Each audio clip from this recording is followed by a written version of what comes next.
So what I need for you to do is I need you to think about who do you know who has a great story to tell? Who do you know who should be up on this stage? I'm a ring-up star with wings. Well, I'm a woodpecker baby, stubborn as the day is long. I'm a woodpecker baby, the jackhammer is my song. I'm a woodpecker baby, I am headstrong. You know I bang my head against the side of a tree till my working day is done. And then I'm back in the nest with mama, having some woodpecker fun. Pecker fun, you were supposed to sing that part. About releasing the weight, remember I'm not saying weight loss here, because when you lose your keys, you're like, where'd those keys go? I don't want to find those 16 pounds again, ever. So switch your thinking a little bit on that from weight loss to weight release. And if you really want people to be going, how's it going? Get up in front of about 76 people that you don't really know and make a declarative statement. Or take a picture of everything you cook and eat, well, everything you eat, everything that's on your plate, and post it. If you're on Facebook, if you're on Twitter, then people are going to see what you're eating, and that's your accountability. 115. My wife of 32 years passed away. I'm standing with my kids. I said, what? It's not like in the hospital. You don't see the flat line screen. You don't hear, you don't hear that. And it's at that, it wasn't aha, it was an, what just happened?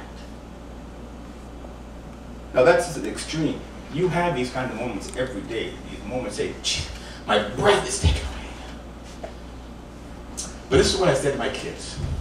Because I have a faith in God, I believe in God, I think there's more than just this. I think God is a good God, even in spite of what just happened.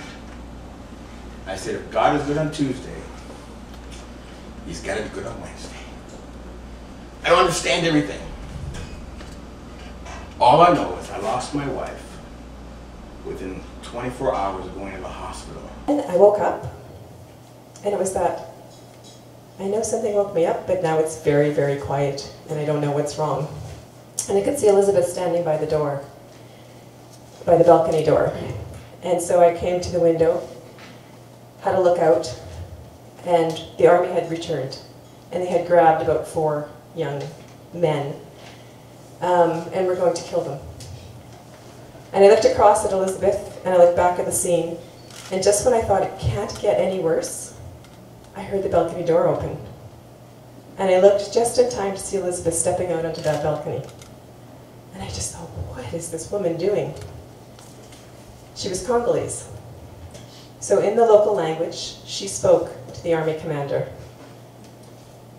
And I just watched this. My heart was pounding. She came back in, and the army let all the boys go, and they left.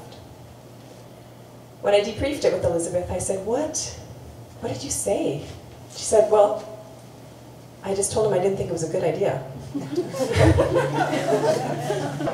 I looked at him, and I replied louder than I've ever replied anything in my life. Ready! And he said, go. And go I did. I stepped out of that airplane, and what happened next? I have no idea. My mind had slammed shut like a steel trap. All of the training, all of the practice, all of the rehearsal, a complete waste of time. My mind was in neutral. My brain was not working. There was nobody home.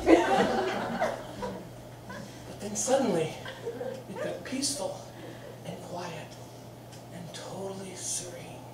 I looked above my head and I saw this beautiful, brightly colored canopy.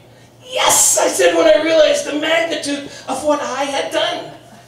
I had stepped out of an airplane and I was floating to the ground. A minute earlier, all I wanted to do was hide so I wouldn't have to jump. And at that moment, though, all I wanted to do was get back to the ground, so I could get back in the airplane to go back up to jump again. And I did jump again 17 times. And each time I felt the same, excited and thrilled, and more alive than you can imagine. My son, who's a good marketing guy, said, "Mom, whatever your title of your course is, it has to have sex in it, because sex sells." So it was called Bringing Sexy Back, and it was the year that song was so popular. And about 50 women showed up and 10 guys. So all of a sudden we had something new going on. And the guys, unfortunately, were not quite up to the level of the women. We had one stalker, and we had yes, and we had one guy that used to come in a dress every second time, just to kind of steal attention away from other people and show his nail polish and stuff. So we went head to toe. We got new haircuts. We got new eyewear. We exercised together. We brought in people to teach us about sexy stuff. I mean, we did a lot of fun things together. But when that was over, I thought, we're dumping the guys. How can we dump the guys without hurting their feelings? Maybe. MoMondays would be a cool place for that to happen. So big hand for our